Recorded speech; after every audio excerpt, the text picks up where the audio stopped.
आजचा दिवस जनतेसाठी काही खुशी काही गम असाच म्हणावा लागेल, कारण एकीकडे सरकारनं टोलबाबत महत्त्वपूर्ण निर्णय घेत 65 टोल नाक्यांवर टोल मुक्ती दिली आहे. यापैकी 12 टोल नाक्यांना कायमचं टाळं लागणार आहे. तमाम भारतीयांच्या खिशाला चाट बसणार आहे, कारण अर्थसंकल्पात जाहीर केल्यानुसार सेवा करात 1.5% वाढ झाली आहे. त्यामुळे हॉटेल, रेल्वे आणि मनोरंजनासाठी जादा पैसे भरावे लागणार आहेत.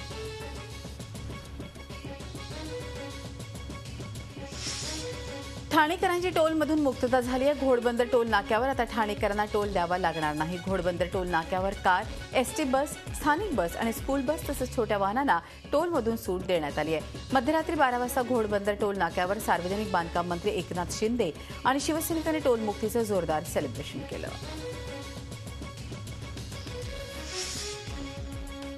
राज्य सरकारनं टोल माफीच्या घेतलेल्या निर्णयानं राज ठाकरेंचं समाधान झालेलं नाही. या अंशतः टोल माफीनं आपण समाधानी नाही अशी प्रतिक्रिया मनसे अध्यक्ष राज ठाकरे यांनी नाशिकमध्ये पत्रकार परिषदेत दिली आहे. टोलमुक्ती हे मनसेनं केलेल्या आंदोलनाचा फलित असल्याचं सांगत टोलमुक्तीचं श्रेय राज ठाकरेंनी आपल्याकडे घेतलंय. मुख्य रस्त्यावरच्या तसंच जास्त पैसे घेणाऱ्या टोलमध्ये जोपर्यंत पारदर्शकता येणार नाही तोपर्यंत आपण समाधानी होणार नाही असा इशारा त्यांनी दिलाय.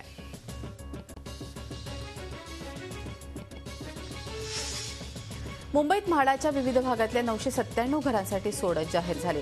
गृहनिर्माण मंत्री प्रकाश मेहता, खासदार पूनम महाजन आणि आमदार आशिष शेलार हे यावेळी सोडतीला उपस्थित होते. लाभार्थ्यांचं अभिनंदन करत इथून पुढे जास्तीत जास्त अल्प 1000 घरं बनवणार आहे. विरारमध्ये MMR एरियात ही 11 लाख घरं बांधण्यात येणार आहेत. कोकण मंडळाची 4700 घरांची लॉटरी फेब्रुवारीमध्ये काढली जाणार आहे. ही सर्व घरं विरार बोळींजमध्ये असतील, तर मुंबईसाठी 1,500 घरांची लॉटरी पुढल्या मे महिन्यात काढण्यात येणार आहे. मुंबईतल्या सायन, पवई, बोरिवली आणि गोरेगाव या भागांमध्ये देखील घरं असतील. नागपूर मेट्रो रेल्वे प्रकल्पाच्या बांधकामाचा शुभारंभ करण्यात आला. यामुळे खऱ्या अर्थानं नागपूरमध्ये मेट्रोच्या कामाला सुरुवात झाली आहे. मुख्यमंत्री देवेंद्र फडणवीस आणि केंद्रीय मंत्री नितीन गडकरी यांच्या हस्ते या कामाचा शुभारंभ करण्यात आला. नागपूर मेट्रोचं काम पूर्ण होण्यासाठी 3 ते 3.5 वर्षांचा कालावधी लागणार आहे. मात्र हे काम 2.5 वर्षात पूर्ण करण्याचा प्रयत्न असल्याचं केंद्रीय मंत्री नितीन गडकरी यांनी सांगितलं. धनगर समाजाला आरक्षण देणं शक्य नाही असं पत्र केंद्रीय मंत्र्यांनी शरद पवार यांना लिहिलं आहे. केंद्रीय मंत्री ज्युएल ओराम यांनी शरद पवार यांना हे पत्र लिहिलं आहे. धनगर समाजाला आरक्षण देणं शक्य का नाही असा खुलासाही केंद्रीय आदिवासी कार्यमंत्री ज्युएल ओराम यांनी शरद पवार यांना लिहिलेल्या पत्रात केलाय. मात्र राज्य सरकारकडून अशा प्रकारचं कोणतंही पत्र केंद्राला पाठवण्यात आलेलं नाही. त्यामुळे धनगर समाजाला आरक्षण देणं शक्य नसल्याचं केंद्रीय मंत्री ओराम यांनी या पत्रात स्पष्ट केलं आहे. भारतीय जनता पार्टी युतीचं सरकार येऊन बरेच दिवस उलटून गेले. मात्र अजूनही मित्र पक्षानं दिलेल्या आश्वासनाबाबत सध्या भाजप कानाडोळा करत असल्याचं चित्र पाहायला मिळत आहे. त्यातच आता येत्या अधिवेशनापर्यंत भाजप सरकारनं आपल्याला कॅबिनेट दर्जाचं मंत्रिपद मिळालं नाही तर आमदारकीचा राजीनामा देणार असल्याचा इशारा राष्ट्रीय समाज पक्षाचे अध्यक्ष महादेव जानकर यांनी दिला आहे. चर्चगेट स्टेशनला अहिल्याबाई होळकर यांचं नाव द्यावं अशी मागणी धनगर समाजाचे नेते प्रकाश अण्णा शेंडगे यांनी केली आहे. चर्चगेट स्टेशन समोरील चौकाचे नाव अहिल्याबाई होळकर असं आहे. गेल्या वर्षी या चौकात अहिल्याबाईंचा पुतळाही बसवण्यात आला, तेव्हा या स्थानकाला अहिल्याबाई यांचं नाव देण्याची मागणी अहिल्याबाई होळकर यांच्या 290व्या जयंतीनिमित्तानं अण्णा शेंडगे यांनी केली आहे. ठाणे रेल्वे स्थानक परिसरात उभारण्यात आलेल्या सॅटिसवर आता छत टाकण्याचं काम अंतिम टप्प्यात आलेलं आहे. मात्र हे छत घालताना कोणतीही अप्रिय घटना घडू नये याकरता 1 जूनपासून इथले बस थांबे इतरत्र हलवण्याचा निर्णय ठाणे परिवहन सेवेमार्फत घेण्यात आलाय. तब्बल 1 महिना हे काम सुरू राहणार असल्यानं या काळात प्रवाशांची मात्र थोडी गैरसोय होणार आहे.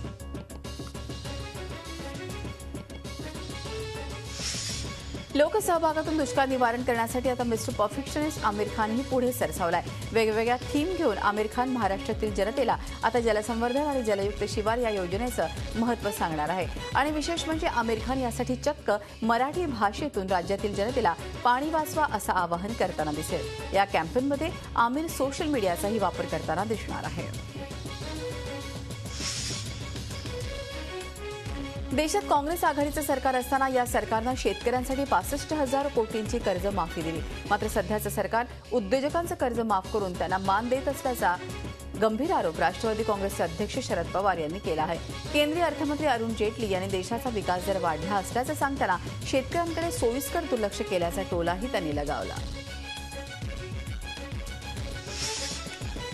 स्वातंत्र्यवीर सावरकर यांना भारतरत्न पुरस्कार येत्या 26 जानेवारीला मिळेल असा विश्वास भाजप नेते सुब्रमण्यम स्वामी यांनी व्यक्त केलाय.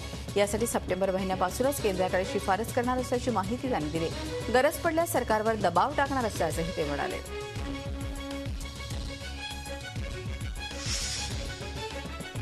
वसई विरार महापालिका निवडणूक प्रक्रियेत सावळा गोंधळ असल्याची सर्वपक्षीय उमेदवारांची तक्रार आहे. उमेदवारांच्या अर्जांच्या झालेल्या छाननीतून ही गोष्ट समोर आली आहे. मतदार यादी अद्ययावत करत असताना नंबर बदलले गेल्यानं त्याचा फटका उमेदवारांना बसला आहे. यासाठी उमेदवारांच्या अर्जांची तपासणी करणाऱ्या अधिकाऱ्यांवर कारवाईची मागणी उमेदवारांनी केली आहे. हिंदवी स्वराज्य संस्थापक छत्रपती शिवाजी महाराज यांचा 342वा राज्याभिषेक सोहळा तिथीनुसार किल्ले रायगडावर मोठ्या उत्साही वातावरणात साजरा झाला. श्री शिवराज्याभिषेक दिनोत्सव समितीतर्फे गेली अनेक वर्षे या सोहळ्याचं आयोजन केलं जातं. राज्यभरातील हजारो शिवभक्तांनी 2 दिवस चाललेल्या या सोहळ्याला हजेरी लावली. ढोल ताशांच्या गजरात पहाटेच्या सुमारास पालखी मिरवणूक निघाली. हजारो शिवभक्तांबरोबर स्थानिक लोकप्रतिनिधीही या मिरवणुकीत सहभागी झाले होते.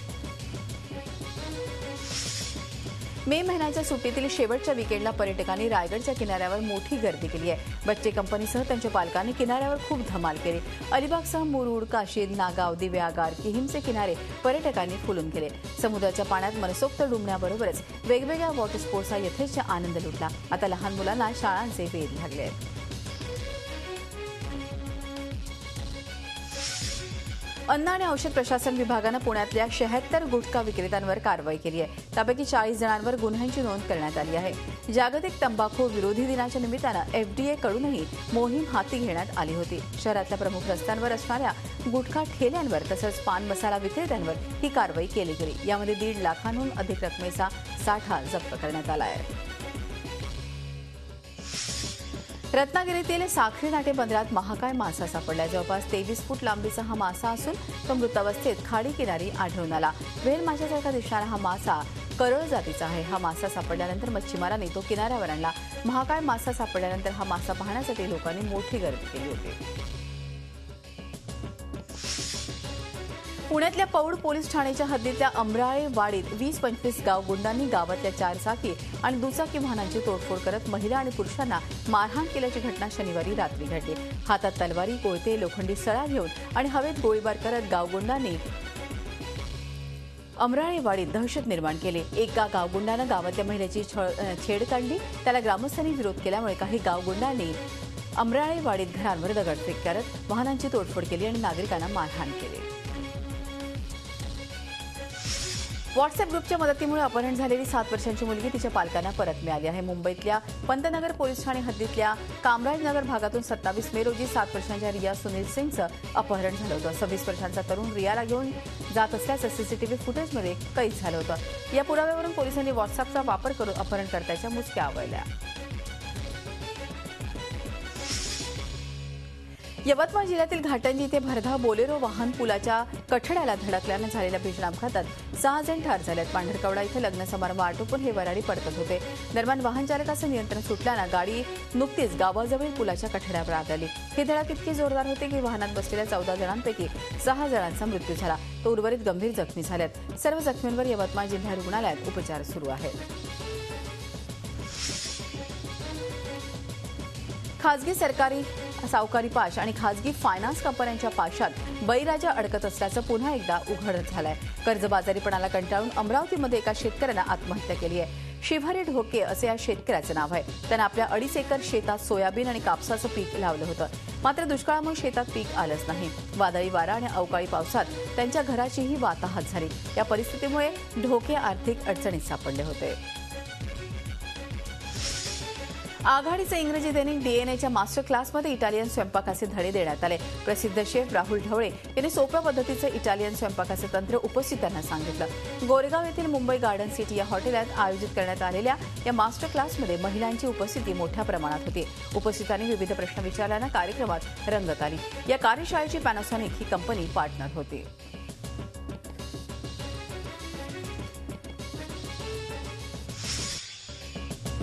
पंतप्रधान नरेंद्र मोदींनी मन की बात या कार्यक्रमातून लष्करातील जवान, विद्यार्थी तसंच शेतकऱ्यांशी संवाद साधला।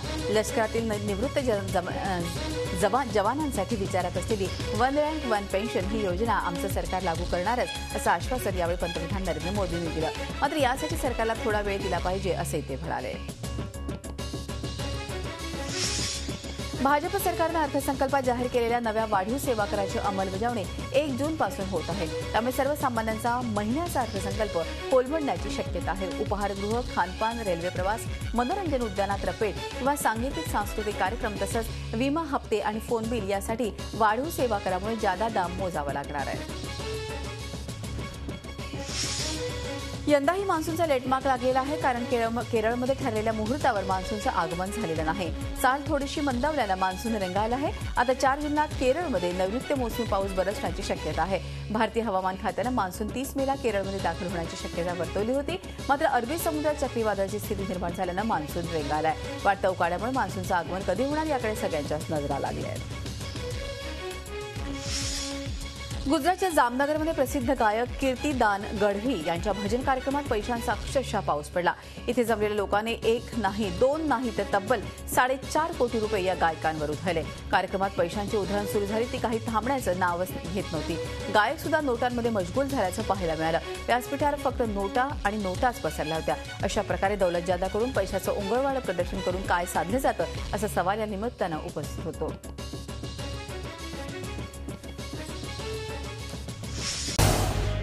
झी 24 तास रहा एक पाऊल पुढे।